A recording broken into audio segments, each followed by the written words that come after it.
திருவண்ணாமலை உள்ளிட்ட மாவட்டங்களில் பெய்யக்கூடிய கனமழையின் காரணமாக தென்பெண்ணை ஆற்றில் வெள்ளப்பெருக்கு ஏற்பட்டது. தற்போது நாம் பார்க்கக்கூடிய பகுதி கடலூர் இருக்கக்கூடிய ஈசிஆர் சாலையில் இருக்கக்கூடிய பாலம். அந்த பாலம் நேற்றிலிருந்து போக்குவரத்திற்கு தடை விதிக்கப்பட்டிருந்தது. இன்றும் அந்த தடை தொடருவதாக தெரிவிக்கப்பட்டிருக்கிறது.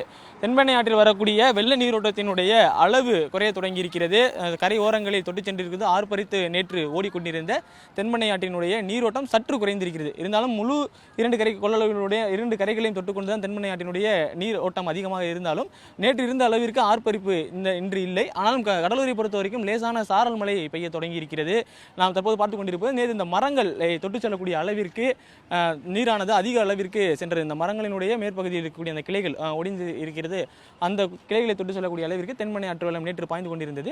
ஆனால் தற்போது இந்த கரைகளை மீறி செல்லக்கூடிய அந்த தண்ணீரினுடைய அளவு குறைந்து இரண்டு கரைகளையும் தொட்டு செல்லக்கூடிய அளவுள்ள தண்ணீரினுடைய அளவு இருக்கிறது. அதே போல நேற்று ஆர்ப்பரித்து ஓடக்கூடிய அந்த காட்சிகளை பார்த்திருந்தோம். குறிப்பாக விழுப்புரம் பகுதியில் நேற்று இரவும் கனமழை பெய்திருந்தது.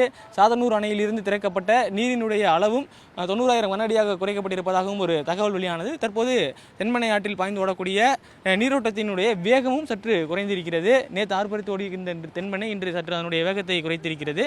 இருந்தாலும் கடலூர் பகுதியை பொறுத்த வரைக்கும் இன்று காலையிலிருந்து விட்டு விட்டு மழை, லேசான சாரல் மழை என்ற அளவில் இந்த பகுதியில் தற்போதைய வானிலை சூழல் இருக்கிறது. குறிப்பாக இந்த மழை வெள்ளத்தின் காரணமாக இந்த பகுதியில் இருக்கக்கூடிய பெரிய கங்கனாங்குப்பம், சிறிய கங்கனாங்குப்பம் அந்த வகை பகுதியில் ஈசிஆர் சாலையில் இருக்குது. அந்த சாலையில் போக்குவரத்திற்கு தடை விதிக்கப்பட்டிருக்கிறது. ஏன்னா கரையை மீறி சென்ற தண்ணீர் தற்போது வரைக்கும் சென்று கொண்டிருக்கிறது. ஊர் பகுதிகளுக்குள் புகுந்த தண்ணீரும் ஈசிஆர் சாலையை கடந்து அந்த வழியாக செல்வதாக தற்போது இந்த போக்குவரத்திற்கு தடை விதிக்கப்பட்டிருக்கிறது.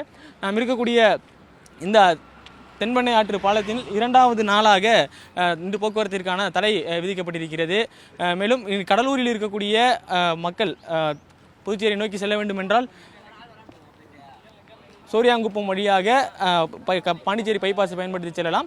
அதே போல் பன்ருட்டியில் இருந்து புதுச்சேரி செல்லலாம் அல்லது சென்னை செல்வதற்கான அந்த சாலையும் தற்போது சீராகி இருக்கிறது. இந்த மதியானத்திற்கு மேல் இந்த தண்ணீரோட்டம் குறைந்தால் ஈசிஆர் சாலையில் இருக்கக்கூடிய இந்த தென்பெண்ணை ஆற்று பாலமும் திறக்கப்படும் என போக்குவரத்து காவல்துறை சார்பில் தெரிவிக்கப்பட்டிருக்கிறது.